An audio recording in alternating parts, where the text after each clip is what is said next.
Shri Gurubhyo Namaha. Hari Om. Hare Rama, Rama Rama, Hare Hare. Hare Krishna, Krishna Krishna, Hare Hare. Page number 252 and 253. Dasopanishad continued. It does not mean, however, that any of the previous levels of analysis is to be discarded out of hand. All the 5 answers are important. Annam is the only important thing for many millions of people, but the prana, vijnana, jnana and ananda are progressively more important. The progressive importance is in the level of our understanding and not in the intrinsic value of the item or concept per se.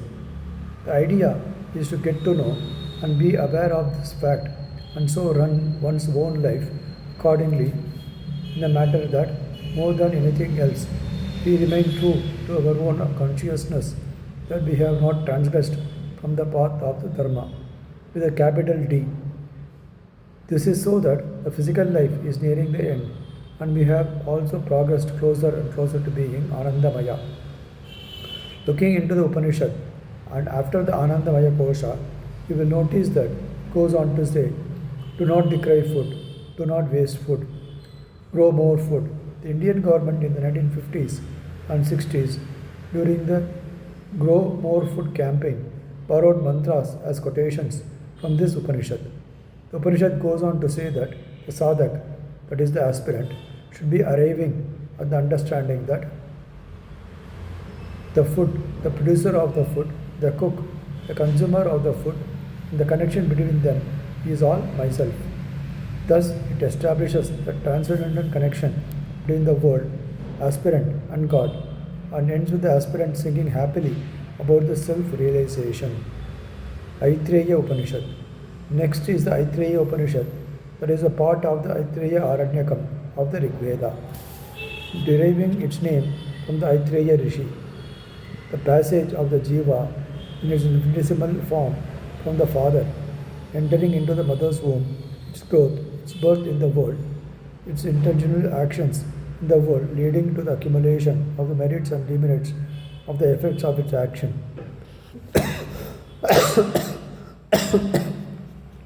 This accumulation of the papa and punya, causing the cycle of repeated births and deaths, is all explained in the Upanishad.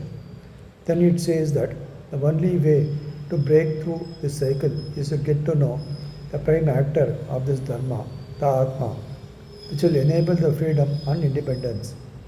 Varunadeva is the author of this treatise, who while still in the womb, got to know the whole cycle of the series of repetitive events, breaking through them, took off soaring in the flight like a bird of prey. Thus, in this Upanishad, the direct knowledge of the Atma is highlighted. That progress ignores any mention of Brahmanam except the Mahavakya of Rig Veda, that is, this awareness of Brahman, Prajnanamaya, Chandogya and Brihadaranyaka Upanishad. The last 2 of the Upanishad are Chandogya and Brihadaranyaka Upanishad. These 2 are bigger than all of the other 8 put together. Chandogya Upanishad occurs in the Chandogya Brahmanam of Samaveda. Chandoka means indicative of Samagana, singing. In Devaram 2, pointing out at the Parameshwara, it says Sandokam Khan. It is Sandoka Avastha, which has become Zen Avastha, the religious book of the Parsis. The Gita is said to quote many of the mantras of Kathopanishad. Brahmasutram is said to use many of the mantras of Chandogya Upanishad. Both the Chandogya and Brihadaranyaka Upanishad are the sayings of the collection of rishis. Chandogya Upanishad. In the beginning of Chandogya Upanishad, Omkara Upasana is described as Udgitam. In this Upanishad are description of Akshi Vidya, Akasha Vidya, Madhu Vidya, Chandilya Vidya, Prana Vidya, Panchagani Vidya, and so on about many of the Vidyas as Dvaita Samskaras for the achievement of Advaita Tattva Anubhava. The end pinnacle of all such Vidyas is Dahara Vidya, in which the Paramatma Tattva of the illuminate space is seen within the space of the individual heart. In this Upanishad may indicate the subtle tattvas as conveyed through the interesting short stories. Sri Guru Bhyo Namaha Hari Om. Rama Rama Rama Rama Rama Rama Rama Rama.